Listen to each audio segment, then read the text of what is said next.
Welcome, dear learners.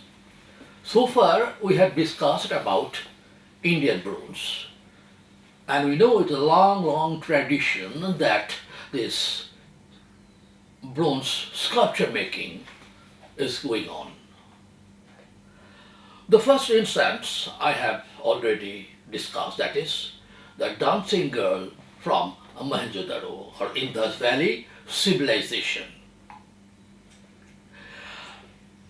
The tradition went a long time and gradually it took the classical form when it started in Mauryan, Satavahanas, Guptas, and later it reached its zenith during the time of the Cholas.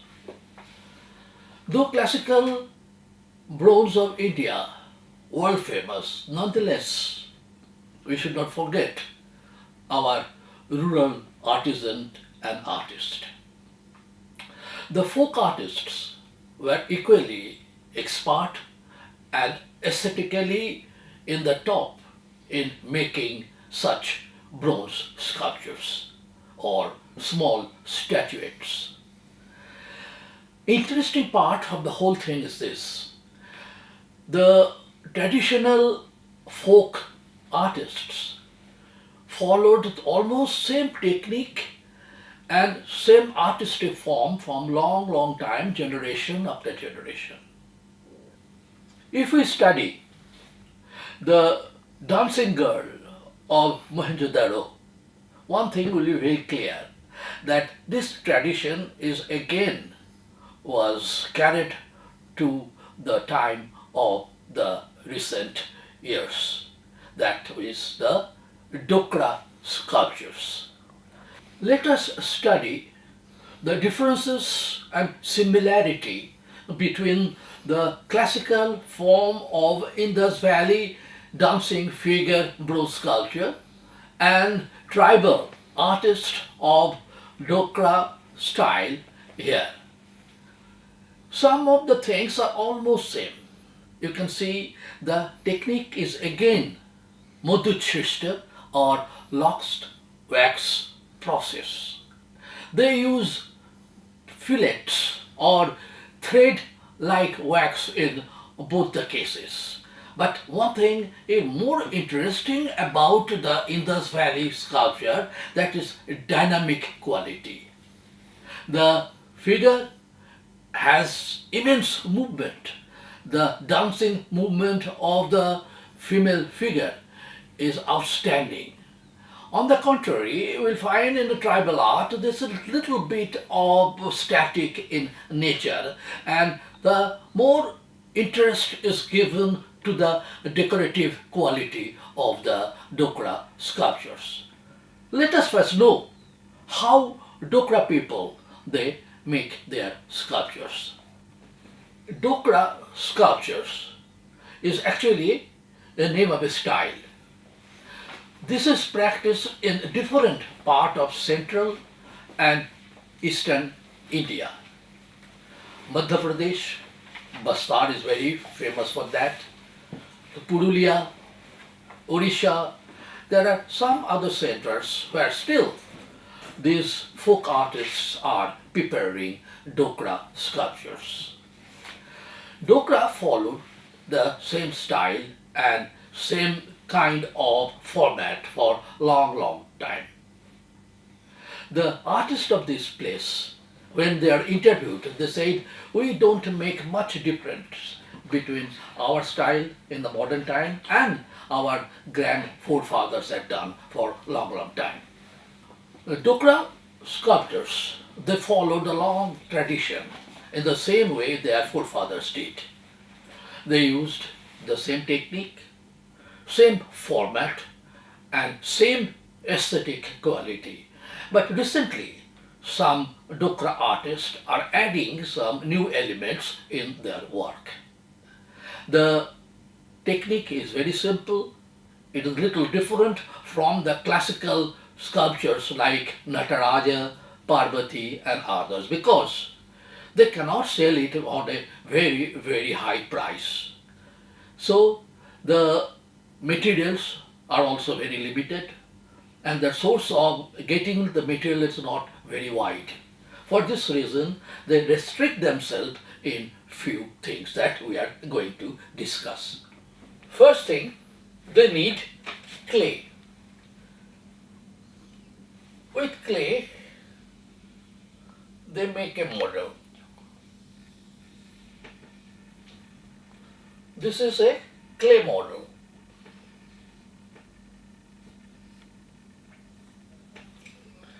Now, next thing, they need wax, beeswax. They prepare the beeswax and then they make thread of beeswax. They put the beeswax in a bowl, and there are perforations or hole all around, and they put pressure on the wax, and strip of thread comes out of these holes, and this is accumulated in a bucket of water.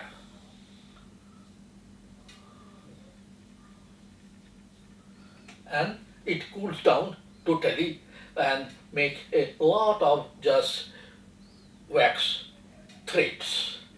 Next thing they start doing, with the thread, they cover all around. These are all wax thread. Then some form of design on whatever they want to do here, all the side, all around. Okay. Now, after that, next thing, they cover it with layer of another kind of clay that is mold clay. Now they keep some exhaust pipes here.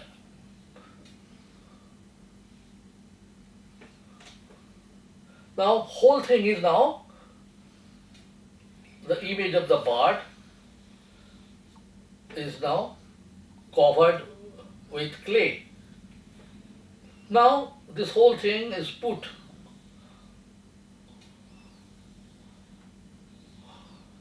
on the fire.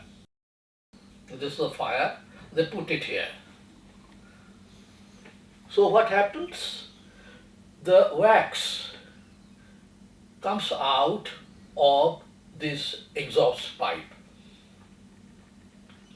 making it totally empty, all these areas. Now melt bronze, mix of copper plus tin. The molten thing, the metal, then is poured through these vents, and all these areas where previously thread of wax is replaced by the molten metal. Then they put it again in the water or let it cool for some time. After that, they break the upper mold and get the work of Dokra.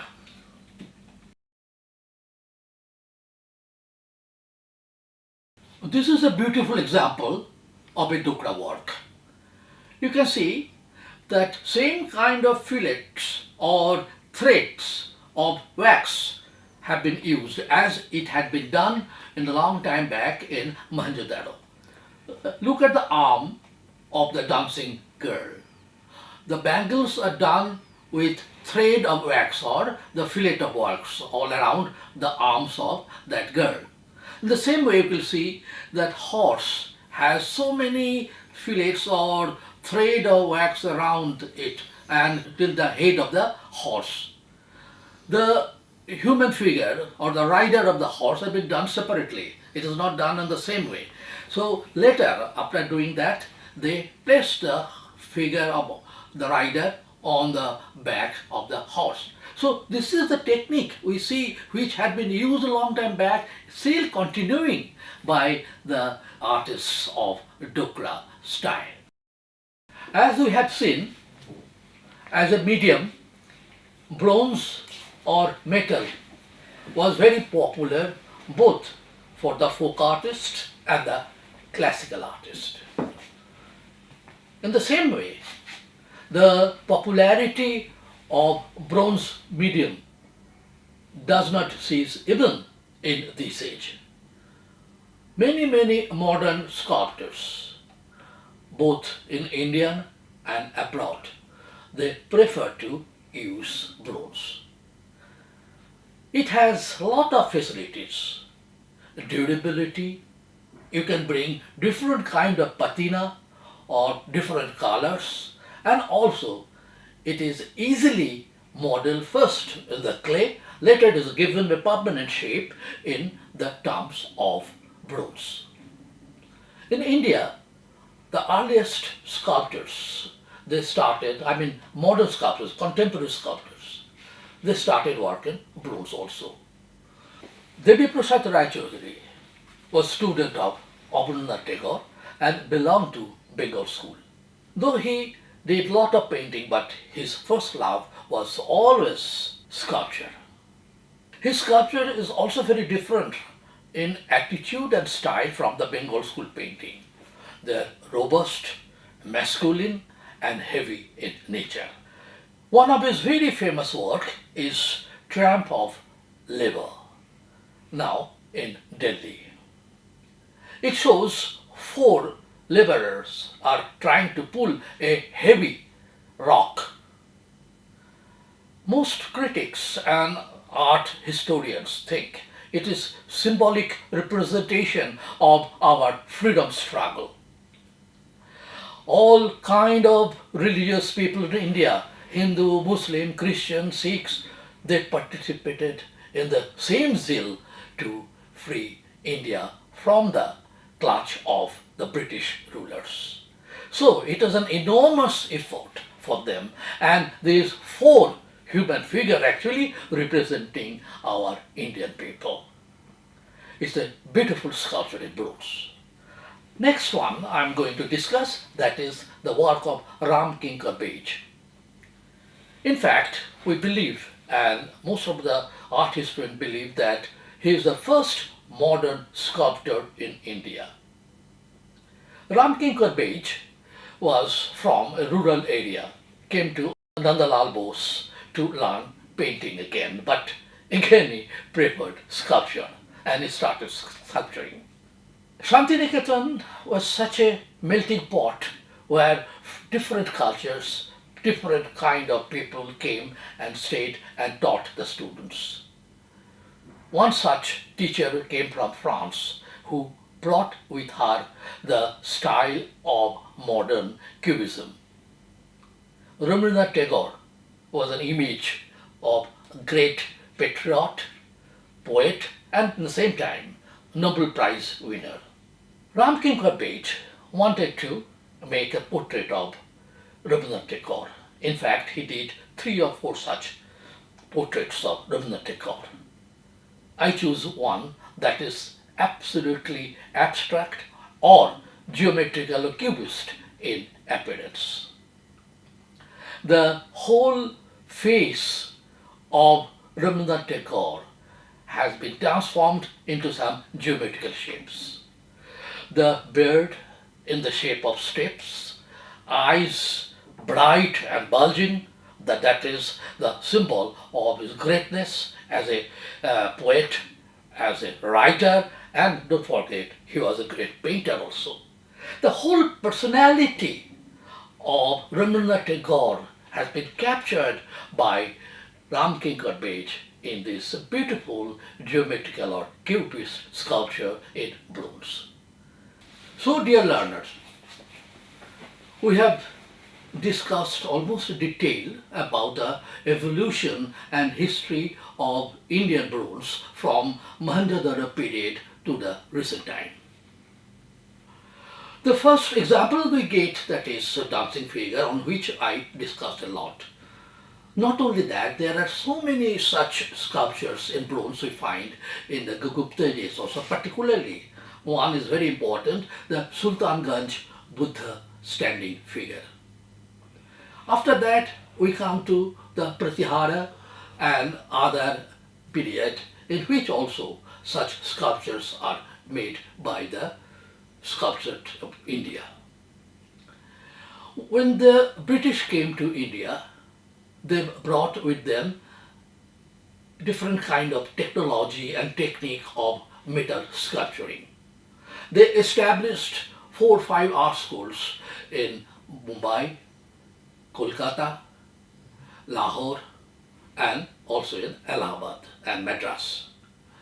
And they established a different department of sculpture where different kind of materials are used, but it was always a preferable one, the bronze.